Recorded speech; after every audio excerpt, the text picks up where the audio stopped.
Assalamualaikum warahmatullahi wabarakatuh. Selamat siang. Kami dari kelompok 3 ingin mempresentasikan materi kami mengenai karya tulis ilmiah. Sebelumnya, saya ingin memperkenalkan anggota dari kelompok saya dulu. Yang pertama ada Ramadhani Indra dengan NIM 07, ada Azhara Windy dengan NIM 011, ada Revina dengan NIM 012, ada Suryani dengan NIM 015, ada Arika Khairunisah dengan NIM 020, ada Bayu Prayoga dengan NIM 024, ada Elca Meliana dengan NIM 026, ada Regina Anggraini dengan NIM 045, ada saya sendiri dengan NIM 048, dan ada Reni Angelina dengan NIM 058.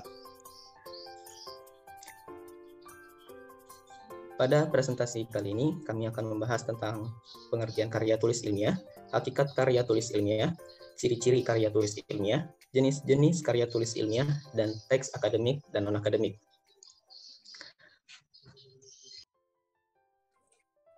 Pengertian karya tulis ilmiah, menurut Kamus Besar Bahasa Indonesia, merupakan gabungan dari 3 suku kata, yaitu pertama karya, kedua tulis atau menulis, ketiga ilmiah.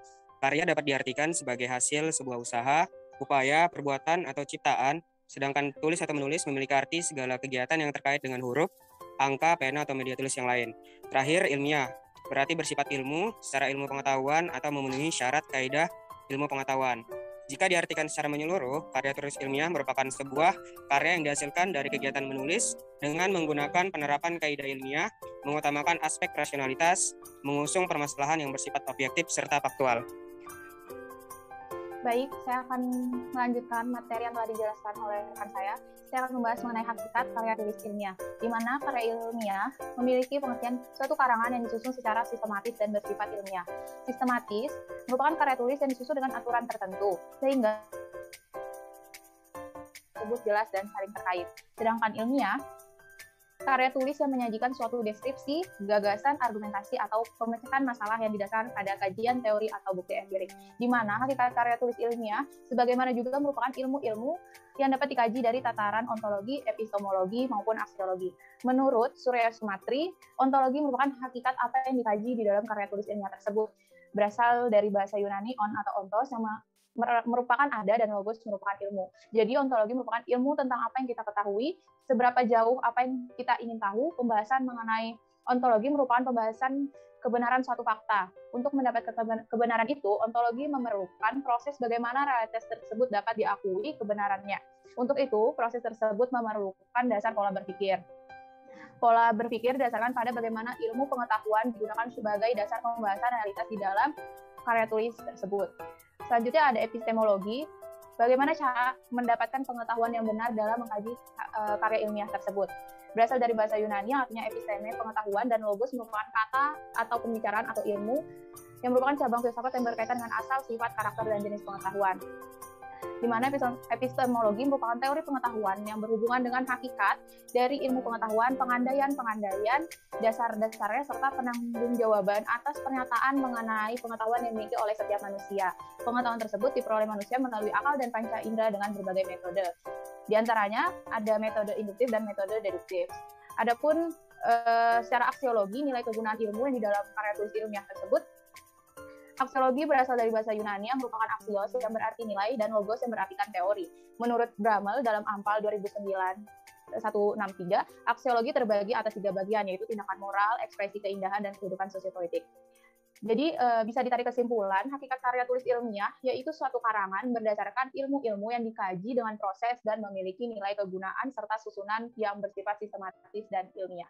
Terima kasih. Saya akan menjelaskan tentang ciri-ciri karya tulis ilmiah. Yang pertama, ada reproduktif.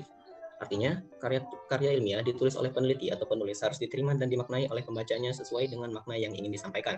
Pembaca harus bisa langsung memahami konten dari karya ilmiah. Yang kedua, tidak emotif. Artinya, karya ilmiah ditulis tidak melibatkan aspek perasaan dari penulisnya, sebab karya ilmiah harus memaparkan fakta yang didapatkan dari hasil analisis penelitian, bukan dari perasaan subjektif dari penulisnya.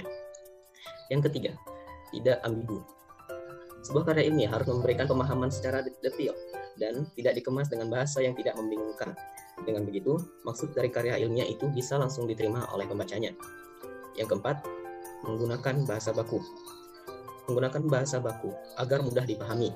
Penggunaan bahasa baku itu meliputi setiap aspek penulisannya, mulai dari penulisan sumber, teori, hingga penulisan kesimpulan. Ketidakbakuan pada tulisan karya ilmiah hanya akan membuat pembacanya bingung, dan apa yang ingin disampaikan dalam tulisan tidak dipahami pembaca. Baik, saya akan melanjutkan ciri-ciri karya tulis ilmiah yang telah disampaikan oleh Rapid. Yang kelima, menggunakan kaidah keilmuan. Penulisan karya ilmiah harus menggunakan kaidah keilmuan atau istilah-istilah akademik dari bidang penelitian si penulis. Hal itu bertujuan untuk menunjukkan bahwa peneliti atau penulisnya memiliki kapabilitas pada bidang kajian yang dibahas dalam karya ilmiah. Penggunaan kaidah atau istilah ilmiah itu juga menjadi takaran seberapa ahli peneliti pada bidang keilmuannya. Keenam, bersifat dekoratif. Artinya, penulis karya ilmiah harus menggunakan istilah atau kata yang memiliki satu makna. Rasional artinya penulis harus menonjolkan keruntutan pikiran yang logis dan kecermatan penelitian. Kedua hal itu penting karena karya ilmiah harus bisa menyampaikan maksud dari penelitian yang dilakukan oleh penulis tanpa membingungkan. Ketujuh, terdapat kohesi. Artinya, karya ilmiah harus memiliki kesinambungan antar bagian dan babnya, dan bersifat straightforward. Maksudnya, ialah tidak bertele-tele atau tepat sasaran. Sebuah karya ilmiah, setiap bagian atau babnya harus memiliki alur logika yang saling bersambung. Selain itu, penyampaiannya harus tepat sasaran dengan apa yang ingin disampaikan. Yang kedelapan, bersifat objektif. Karya ilmiah harus bersifat objektif. Hal ini sangat penting. Karya ilmiah harus menunjukkan fakta-fakta dan data-data dari hasil analisisnya, jadi tidak memiliki kecondongan subjektivitas.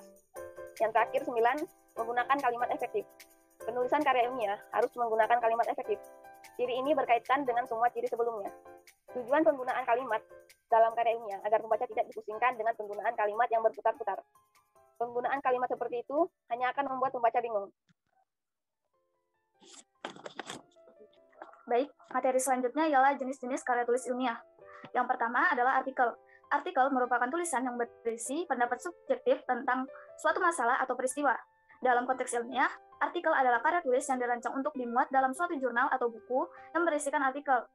Artikel ilmiah sendiri diangkat dari hasil pemikiran serta kajian pustaka ataupun hasil pengembangan sebuah proyek. Kemudian yang kedua ada makalah.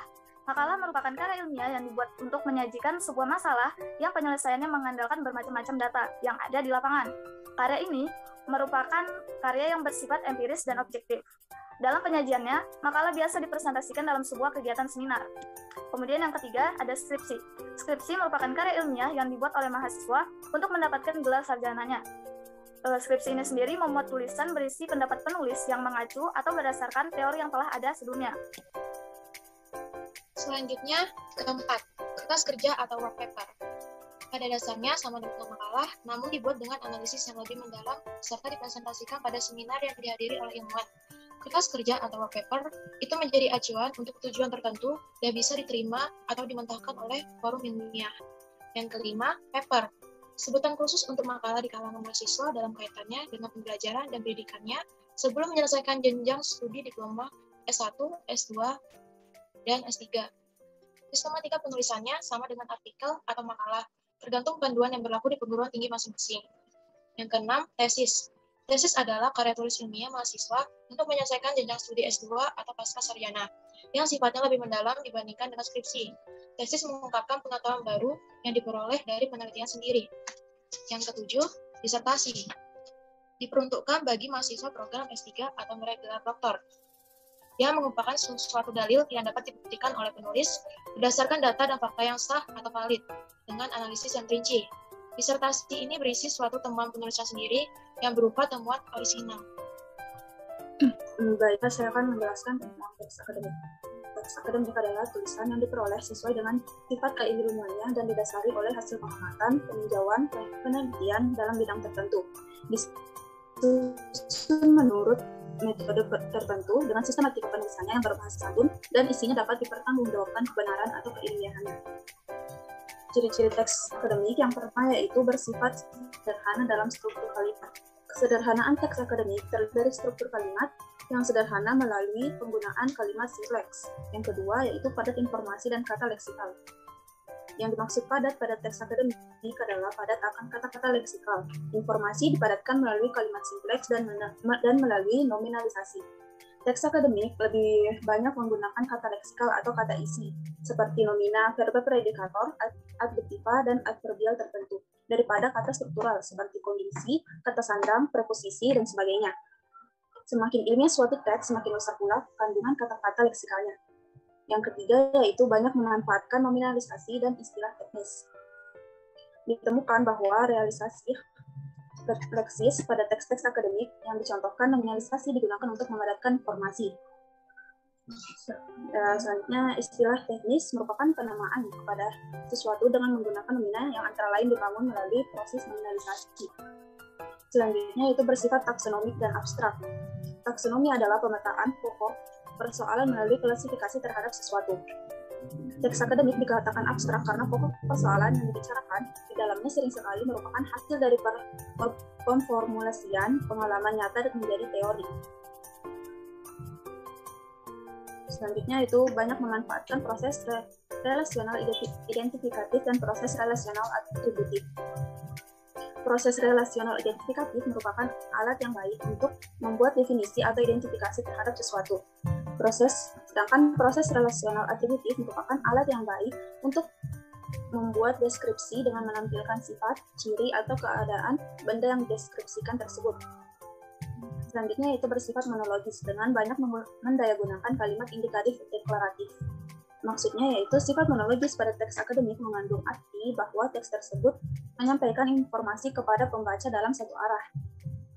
Yang terakhir yaitu memanfaatkan bentuk pasif untuk menekankan pokok persoalan dan tergolong ke dalam genre faktual, bukan genre fiksional. Nah, maksudnya itu teks akademik ditulis berdasarkan kenyataan empiris, bukan pada rekaan atau hayalan.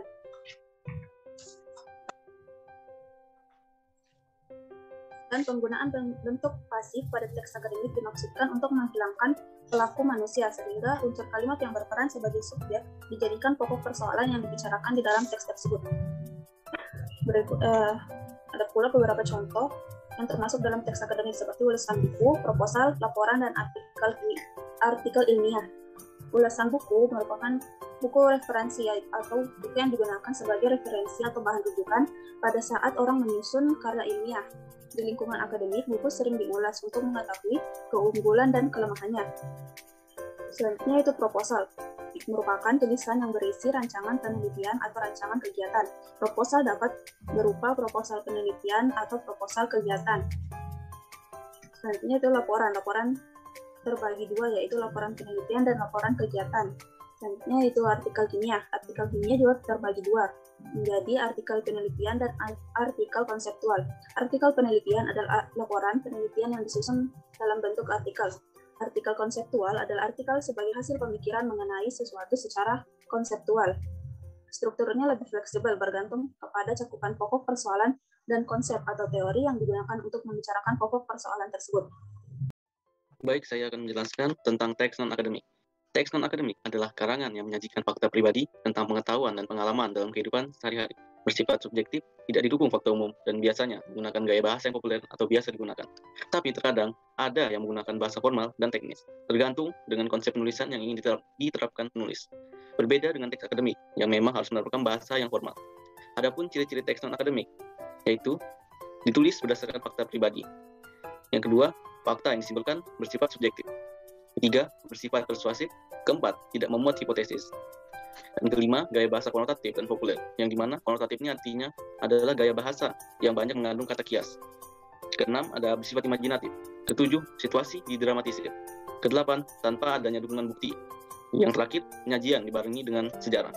Adapun contoh dari teks non-akademik, yaitu yang pertama cerpen, yang kedua novel, yang ketiga dongeng, dan yang terakhir ada drama. Baik, saya akan menjelaskan tentang perbedaan teks akademik dan teks non-akademik. Yang pertama, teks akademik itu berdasarkan hasil penelitian atau faktual objektif, yaitu fakta dan objek yang diteliti harus berkesinambungan atau sesuai, serta dapat dibuktikan. Sedangkan teks non-akademik bukan dari penelitian, tetapi dari pengalaman, pengetahuan, dan imajinasi pribadi, tidak perlu berupa fakta, serta dapat didramatisir. Pada dasarnya, teks akademik itu berupa tulisan yang ditulis dengan metodologi tertentu, secara sistematis, serta dengan bahasa formal, sesuai dengan aturan penulisan yang baik dan benar. Berbeda dengan teks akademik, teks non-akademik merupakan karangan yang menyajikan fakta pribadi tentang pengetahuan dan pengalaman dalam kehidupan sehari-hari. Sifatnya subjektif, tidak didukung fakta umum, dan menggunakan gaya bahasa populer. Tapi terkadang juga ada teks non-akademik yang menggunakan bahasa formal dan teknis, tergantung dengan konsep penulisan yang ingin diterapkan penulis. Yang kedua adalah teks akademik bersifat metodis dan sistematis atau berurutan. Artinya, dalam pembahasan masalah digunakan metode atau cara-cara tertentu dengan langkah-langkah yang teratur dan terkontrol melalui proses pengidentifikasian masalah dan penentuan strategi. Sedangkan teks non-akademik merupakan karangan bebas yang bisa diatur dengan alur maju, alur mundur, dan alur maju mundur. Baik. Selanjutnya yaitu adalah untuk teks untuk akademik, yaitu adalah menggunakan ragam bahasa ilmiah. Nah, dan juga untuk non-akademik itu bebas menggunakan model bahasa apa yang diinginkan. Untuk menggunakan ragam bahasa ilmiah atau bisa disebut dengan sesuai dengan kode etik penulisan karya ilmiah, itu kan seperti yang kita ketahui bahwasanya kode etik itu merupakan seperangkat norma yang perlu diperhatikan dalam penulisan karya tulis ilmiah, di mana norma ini berkaitan dengan pengutipan dan perujukan, perizinan terhadap bahan yang digunakan dan penyebutan sumber, data atau informasi. Kemudian, pada dasarnya terdapat sejumlah versi dan variasi tentang unsur-unsur etika penulisan karya tulis ilmiah. Pemberlakuan unsur-unsur tersebut itu biasanya ditetapkan secara khusus untuk konteks lingkungan akademik tertentu. Kemudian, walaupun begitu, secara umum unsur-unsur dari kode etik tersebut itu biasanya berlaku umum dalam setiap penulisan karya tulis ilmiah. Kemudian, dalam kode etik tersebut itu penulis itu harus jujur menyebutkan rujukan terhadap bahan atau pikiran yang diambil dari sumber lain. Pemakaian bahan atau pikiran dari suatu sumber atau orang lain yang tidak disertai dengan rujukan dapat diidentikan dengan pencurian.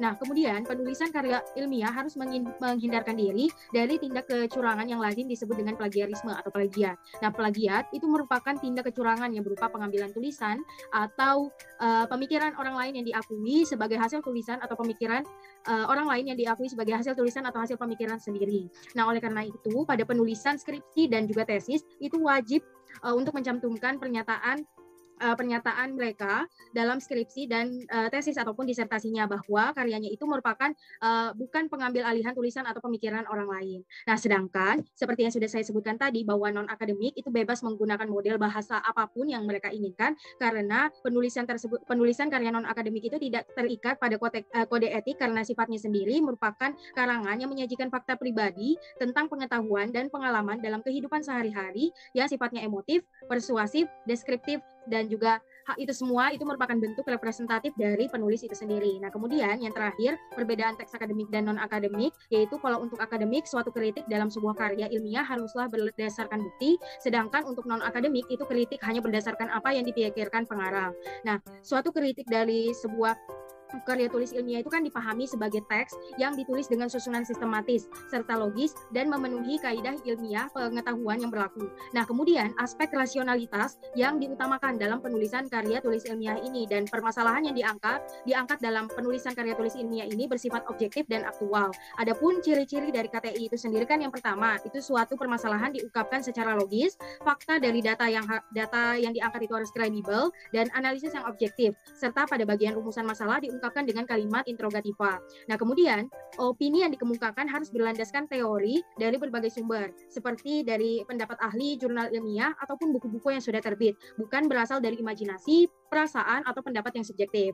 Kemudian yang terakhir, beragam bahasa haruslah ilmiah, tidak ambigu, dan tidak menggunakan kata-kata yang bersifat konotatif. Sehingga dengan pemaparan informasi yang sudah saya sampaikan tadi, bahwasanya menjelaskan esensi dari bukti dalam KTI itu sangat penting dalam pengembangan topik yang dibahas. Selain itu, dengan adanya bukti menggambarkan kredibilitas dan penguasaan materi oleh si penulis dalam penulisan KTI-nya. Nah, sedangkan untuk non-akademik itu sendiri, mengapa sih tidak dibutuhkan bukti dalam penyampaian kritik? Karena memang sifat dari teks non-akademik ini kan sifatnya bebas karena memang representatif dari penulis itu sendiri, sehingga tidak diperlukan bukti dalam penyampaian kritik yang disampaikan dalam teks non-akademik tersebut.